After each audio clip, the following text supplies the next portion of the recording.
발견한 이 알파선, 이것과 비슷하게 다른 또 알파선을 내는 물질이 있지 않을까라고 관심을 가지고 새로운 물질을 찾아 나섰고요.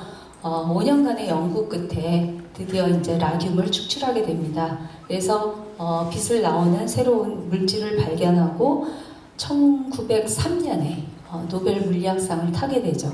그 당시 베크렐과 같이 노벨 물리학상을 탔고요. 그 이후로도 이 라듐이나 폴라늄에 대한 방사성 원소에 대한 화학적인 연구를 계속했고요. 결국은 그 솎아내는 방법이라든가 아니면 화학적인 성질을 규명함으로써 1911년에 다시 노벨 화학상을 타게 됩니다. 근데 노벨상이 이렇게 두 분야에 걸쳐서 상을 타기, 하나도 타기 힘든 건데 두 분야에 걸쳐서 상을 탔다라는 건 정말로 대단한 사실이 아닐 수 없고요. 이제까지 다른 한 분이 더 있었습니다. 근데 그분은 이제 화학상하고 평화상을 탔기 때문에 과학적인 순수한 업적으로만 본다 그러면은 퀴리 부인이 독보적이라고 할 수가 있겠습니다. 자, 근데 이 마리 퀴리의 업적을 설명하기 위해서는 저는 이제 렌트겐의 X선에서부터 얘기를 시작해야 될 것 같아요. 그래서 마리 퀴리보다 한 7년 전에 렌트겐이 X선을 발견합니다. 이 X선은 당시로서는 이제 빛을 내는 물질, 스스로 빛을 내는 물질이 굉장히 관심이 많았습니다. 보통의 인화성 물질이라고 하는데요. 얘네들은 이제 빛을 받고 나면 어둠 속에서도 스스로 빛을 내죠. 그래서 그런 거를 연구하는 도중에 렌트겐은 이제 X선을 발견을 했고요. 근데 X선이 다른 인화성 물질들이랑은 좀 다르다는 사실을 이미 눈치챘습니다. 얘는 빛을 받지 않고서도 스스로 빛을 내는 물질이니까요. 그래서 그러한 물질의 이제 인화성 물질과 연관시켜서 당시 베크렐이라는 분은 이 두 물질은 그냥 연관이 있을 것이다 하고 다시 다른 물질들을 찾기 시작을 했고요. 베크렐이 우라늄에서 드디어 또 빛을 내는 물질을 발견을 하죠. 우라늄을 찾아냅니다. 그런데 제가 여기서부터 얘기를 시작한 거는 이 X선하고 베크렐이 발견한, 당시는 베크렐 선이라고 불렀습니다. 알파선 대신에. 근데 이 두 개의 그 선이 빛이죠, 한마디로. 전혀 원리가 다르다는 것입니다. 그래서 X선은 이제 원자 얘기를 좀 해야 되겠는데요. 다소 지루하실지도 모르겠어요. 근데 이제 이 원자라는 건 사실 우리 모든 물질을 구성하는 아주 기본 단위라는 것만 아마 이제 그냥 인식하고 계실 것 같습니다. 근데 이 원자가 사실은 굉장히 넓은 운동장이에요. 굉장히 넓은 운동장에 전자가 이제 몇 개 뛰어놀고 있는 건데요. 그 넓은 운동장에 아주 작은 질량 거의 한 100%를 다 가져가는 아주 작은 알갱이가 있습니다. 그 알갱이를 우리가 핵이라고 불러요. 근데 이 넓은 운동장이 얼마나 이제 넓냐 하면은 예를 들면 한 잠실 운동장 정도 사이즈라고 한다면 이 핵이라는 것은 잠실 운동장의 한 모래알, 돌멩이 정도, 그 정도 사이즈예요. 근데 이 정도 사이즈가 되는 핵이 거의 대부분의 질량을 다 갖고 있어요. 그러니까 굉장히 중요하죠. 그리고 그 넓은 운동장에 이제 전자가 한 개에서부터 많아봤자 한 100개 정도 뛰놀고 있습니다. 근데 이 전자는 굉장히 작아요. 거의 사이즈가 없어서 티끌이라고 생각하면 되겠습니다. 그러니까 어떻게 보면은 사실 물질이 텅 빈 공간이에요. 그래서 우리 몸도 사실은 텅 빈 공간이에요. 거의 물질로 치면 아무것도 없는데 지금 저희가 꽤 단단하다고 느끼죠, 그죠? 그 이유는 이 물질들 사이의 상호작용이 굉장히 끈끈해서 사실 빛조차도 통과하기가 힘들기 때문에 저희가 이제 투명하게 보일 수도 없고 만지면 딱딱하게 보이는 겁니다. 근데 이 X선하고 바로 베크렐이 발견한 이 베크렐 선하고는 바로 이 전자하고 핵과의 차이만큼이나 커요. X선의 경우에는 바로 이 전자가 튀어나오는 겁니다. 그래서 전자가 튀어나와서 굉장히 높은 에너지로 가속이 됐다가 얘가 금속판에 부딪히면서 갑자기 급브레이크를 밟는 거죠. 저희가 보통 자동차를 몰 때 급브레이크를 밟으면 끼익 소리가 나죠. 근데 이 전자 같은 경우는 굉장히 빠르게 달리다가 급브레이크를 밟기 때문에 이런 끽 소리가 나는 대신에 빛이 발생을 합니다.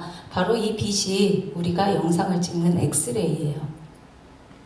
그런데 그 베크렐이 발견하고 또 사실 이제 마리 퀴리가 발견하는 이 알파선이라는 거는 이 전자에서부터 나오는 게 아니라 그 안에 있는 알갱이 핵 안에서부터 나오는 겁니다. 그래서 이 핵 안에서 다시 알파 입자라는, 우리가 지금은 이미 헬륨 핵이라는 것을 알고 있는데요. 당시로서는 몰랐기 때문에 알파라고 이름을 붙였어요. 마치 우리가 X선의 정체를 몰라서 X선이라고 붙인 것과 비슷한 이유입니다. 그래서 알파 입자가 튀어나오니까 이 알파 입자는 굉장히 가벼워요. 원래 핵보다도. 그래서 높은 에너지로 튀어나오게 되고 이거를 우리는 이제 빛으로 보게 됩니다. 이런 걸 우리가 알파선이라고 그러죠. 그래서 방사선에서 뭐 보통 얘기할 때 X선, 알파선, 베타선, 감마선 얘기할 때 이 알파선이 되겠습니다. 그래서 이 알파 입자가 튀어나오게 되면요, 핵이 변환을 하게 돼요. 그러니까 전자가 튀어나왔다고 해서 산소가 탄소가 되지는 않습니다. 그런데 알파 입자가 튀어나오게 되면 산소가 탄소로 바뀔 수도 있어요. 물론 실제로 이제 산소가 탄소가 되는 건 아니지만 보통 우리가 우라늄이 라듐으로 변화되고 라듐이 또 폴로늄이 되고 이런 식으로 핵 종이 바뀌게 돼요. 그래서 굉장히 이제 원자 입장에서 보면은 커다란 변환을 겪게 되는 거고요. 이런 거를 우리가 붕괴한다라고 얘기합니다. 아마 이 뮤지컬 선전 문구에서 보셨겠지만 엄마 핵, 딸 핵 이런 문구가 나올 거예요. 굉장히 재밌다고 느끼셨던 분도 있을 텐데요. 바로 이 붕괴 직전에 핵을 엄마 핵이라고 하는 거고요.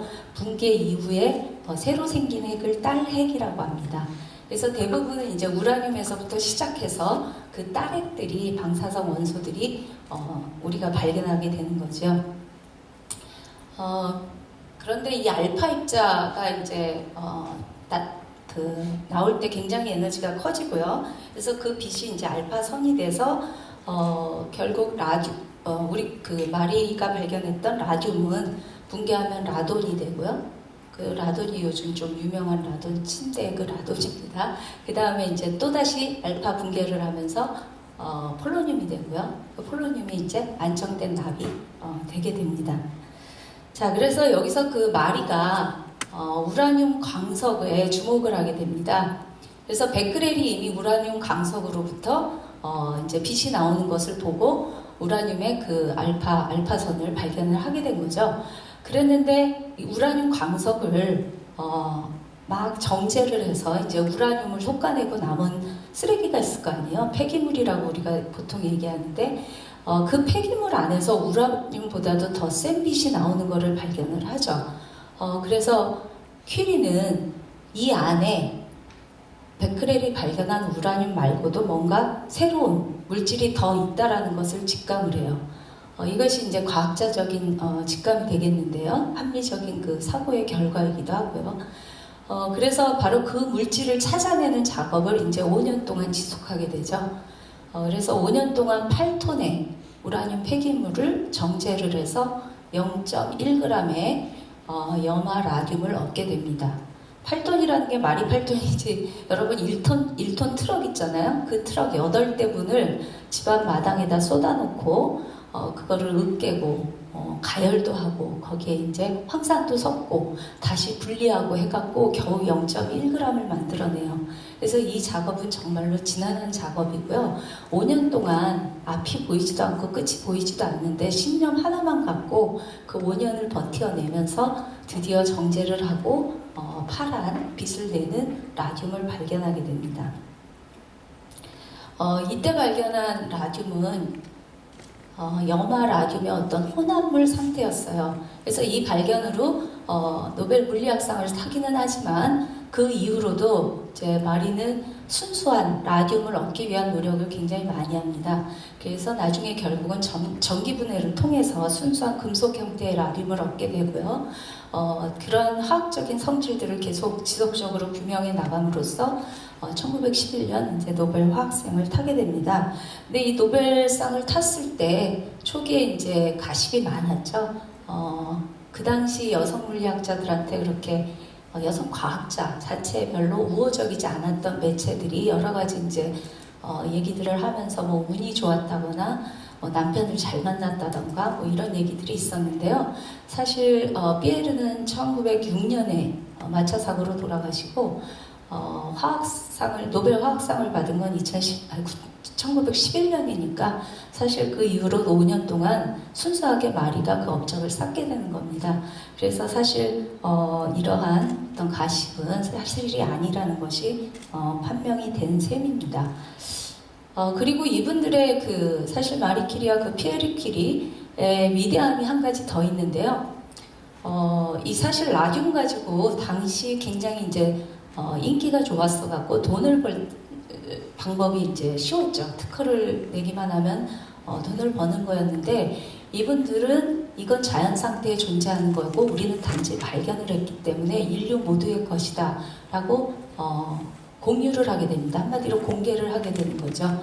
그래서 이런 과학자들이 사실 무상으로 인류 전체의 자산으로 공개하는 것들은 굉장히 많아요. 지금 여러분들이 사용하는 인터넷, 이것도 사실 www라는 월드와이드 웹이 바로 시발점이 됐었는데요. 이것도 이제 과학자들이 만든 데이터를 서로 세계적으로 공유하기 위해서 개발했던 거였고요. 이것 역시 인류에게 무상으로 공개를 했기 때문에 그 이후에 여러 사람들이 손을 거쳐서 지금 형태의 인터넷이 됐습니다.